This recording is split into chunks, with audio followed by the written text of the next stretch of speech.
Olá, meu nome é Carlos Nunes. Essa aula será uma introdução para a aula de primeiro ano sobre sequências numéricas IPA e PG. Lembrando, sequência numérica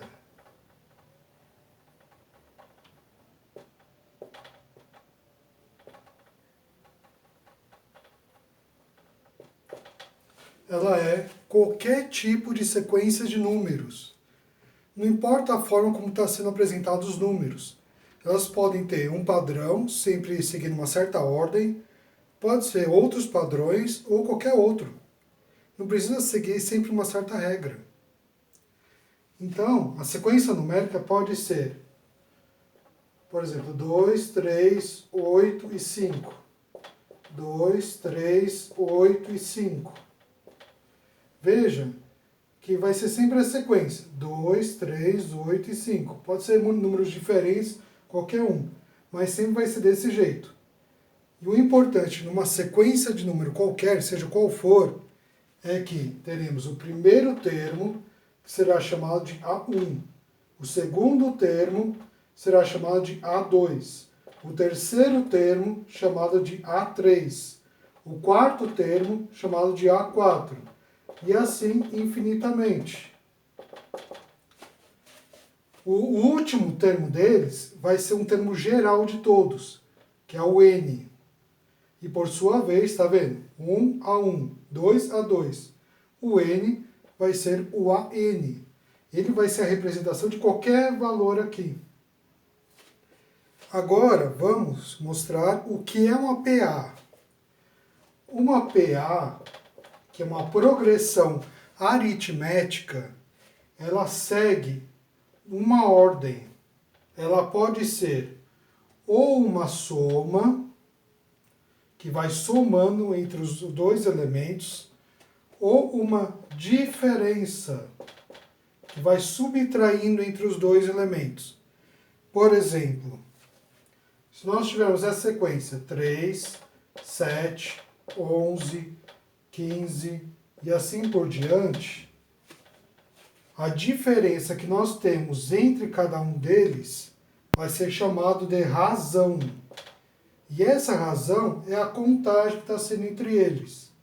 Então, como ele está somando, é mais 4.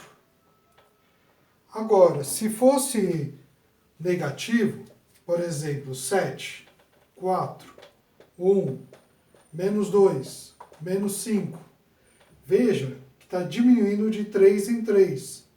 Então, a razão é menos 3.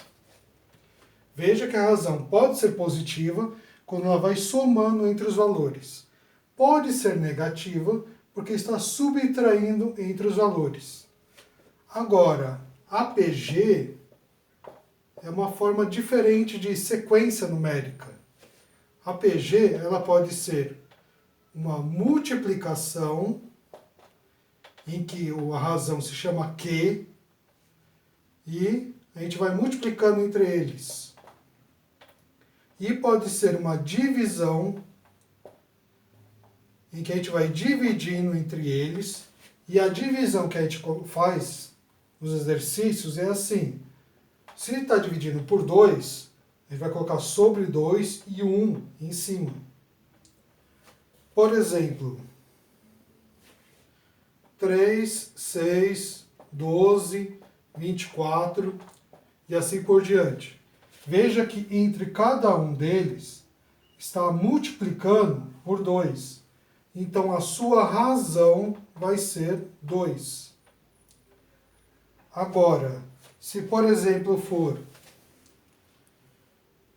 50, 10, 2, 2 sobre 5, 2 sobre 25 e assim por diante, veja que entre eles está dividindo por 5. Esse ponto aqui, pode perceber que quando não dá para dividir o 2 por 5, ao invés de colocar a vírgula e o número, você coloca uma fração sobre 5. E quando dividir por 5 de novo, veja que vai multiplicar embaixo. Fica 5 vezes 5, 25 embaixo. Portanto, a sua razão vai ser Como está dividindo por 5, então é 1 sobre 5. Ok? Então, eu vejo vocês na próxima aula. Obrigado.